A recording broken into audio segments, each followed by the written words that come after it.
Hello दोस्तों, कैसे हैं आप सब लोग। आशा करते हैं आप सब मस्त होंगे और अपनी पढ़ाई में व्यस्त होंगे।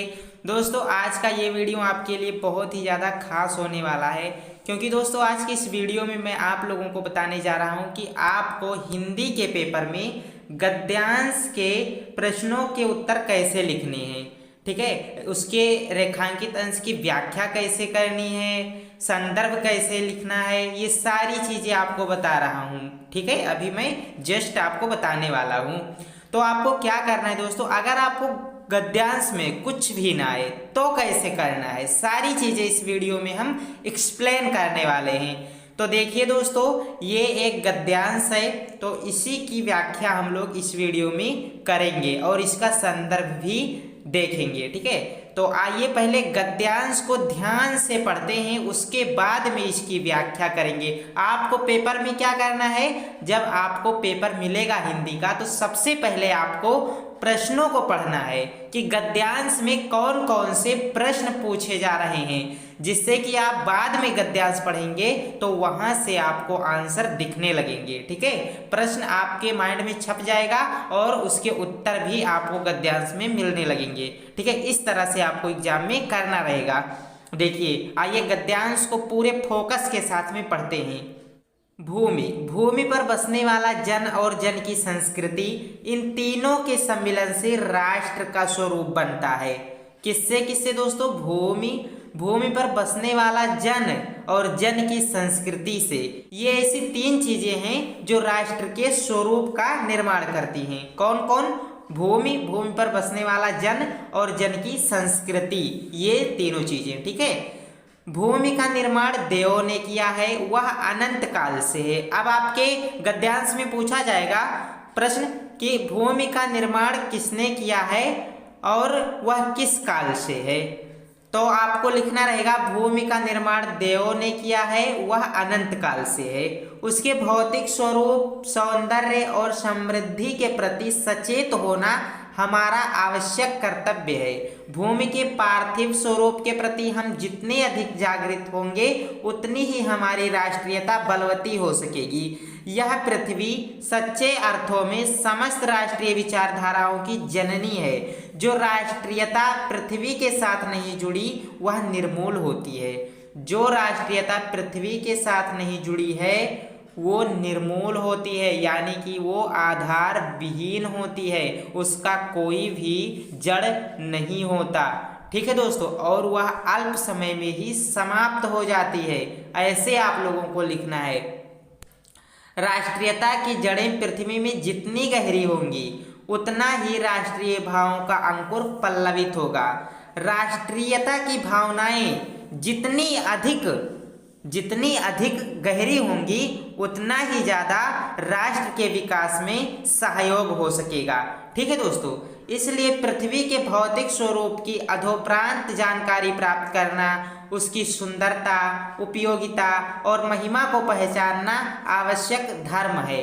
ठीक है, अब आइए दोस्तों इसकी संदर्भ को कैसे लिखना है ये देखते हैं, फिर उसके बाद में इसकी व्याख्या देखेंगे, कैसे स्पष्ट तरीके से, एकदम स्पष्ट तरीके से इसका व्याख्या हम कर सकते हैं, जो ये रेखांकित अंश है। ठीक है, तो आइए पहले संदर्भ देखते हैं, उसके बाद हम व्याख्या देखेंगे। पहले आप लोगों को प्रश्नोत्तर संख्या डालना रहेगा फर्स्ट। ठीक है, प्रश्नोत्तर संख्या जो भी है वो डालेंगे। उसके बाद में कौन सा गद्यांश है, का नंबर का कि खा नंबर का, यहाँ पर लिखेंगे। फिर दोस्तों शुरू के 2-4 शब्द लिखेंगे, फिर डैश डैश करते हुए अंत के गद्यांश में से 4-5 शब्द लिख देने हैं। ठीक है, 4 से 5 शब्द, शुरू के 4 से 5 शब्द, फिर अंतिम के 4 से 5 शब्द डैश डैश के बाद में। ठीक है, देखिए संदर्भ, प्रस्तुत गद्यांश हमारी पाठ्य पुस्तक हिंदी के गद्य भाग में संकलित राष्ट्र का स्वरूप नामक निबंध से उद्धृत है। इसके लेखक वासुदेव शरण अग्रवाल हैं। ज्यादातर बच्चे क्या करते हैं, वासुदेव शरण अग्रवाल नहीं लिख पाते हैं, या लिख भी पाते हैं तो वो वासुदेव अलग कर देते हैं, शरण अलग कर देते हैं और अग्रवाल अलग कर देते हैं। तो पहले आप लोगों को देख लेना अपनी बुक में किस तरह से लिखा है। ऐसे ही देखेंगे आप लोग तो लिखा होगा, ठीक है, इसी तरह से लिखा होगा, ऐसे ही आपको लिखना है। वासुदेव शरण अग्रवाल, कौन कौन सा शब्द किस लाइन में है आप लोगों को अच्छे से देख लेना है, ठीक है। वासुदेव शरण अग्रवाल एक में ही है, ये अलग नहीं है, बाकी अग्रवाल आपका अलग है, ठीक है। तो इसी तरह से लिखना है, इसमें से ही बच्चों के ज़्यादा नंबर कटते हैं, ठीक है, तो आप लोगों को ये गलती नहीं करनी है। फिर रेखांकित अंश की व्याख्या, जो राष्ट्रीय विचारधारा पृथ्वी से संबंध नहीं होती वह आधार विहीन होती है और उसका अस्तित्व अल्प समय में ही समाप्त हो जाता है। वस्तुतः हम पृथ्वी के गौरवपूर्ण अस्तित्व के प्रति जितना अधिक सचेत रहते हैं उतनी ही अधिक राष्ट्रीयता के बलवती होने की संभावना रहती है। राष्ट्रीयता का आधार जितना सशक्त होगा, राष्ट्रीय भावनाएं भी उतनी ही अधिक विकसित होंगी।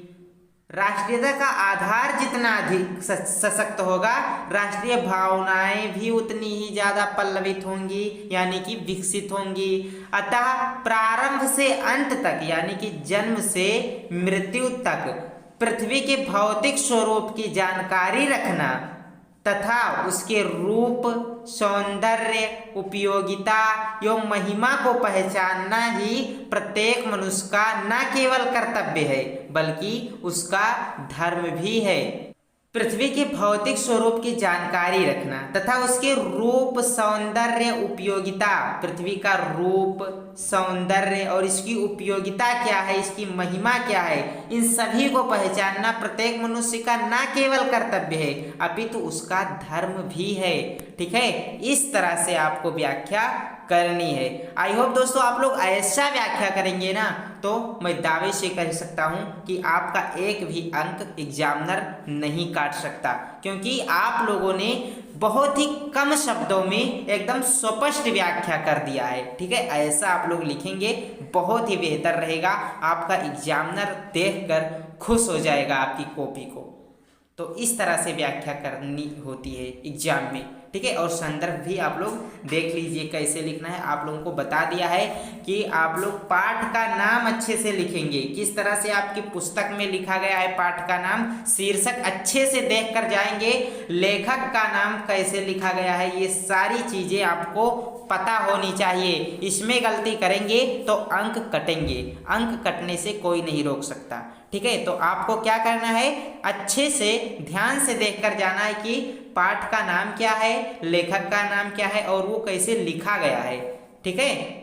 तो आशा करते हैं आज का ये टॉपिक आपको अच्छा लगा होगा, आपको समझ में आया होगा कि गद्यांश कैसे लिखा जाता है। फिर आपको दोस्तों मैं अगले वीडियो में बताऊंगा पद्यांश कैसे लिखना है, तो इसके लिए आप लोग चैनल को सब्सक्राइब कर लीजिए। पसंद आई है वीडियो तो लाइक कर सकते हैं, अपने दोस्तों में भी इस वीडियो को शेयर कीजिएगा। चलिए मिलते हैं नेक्स्ट वीडियो में। जय हिंद, वंदे मातरम।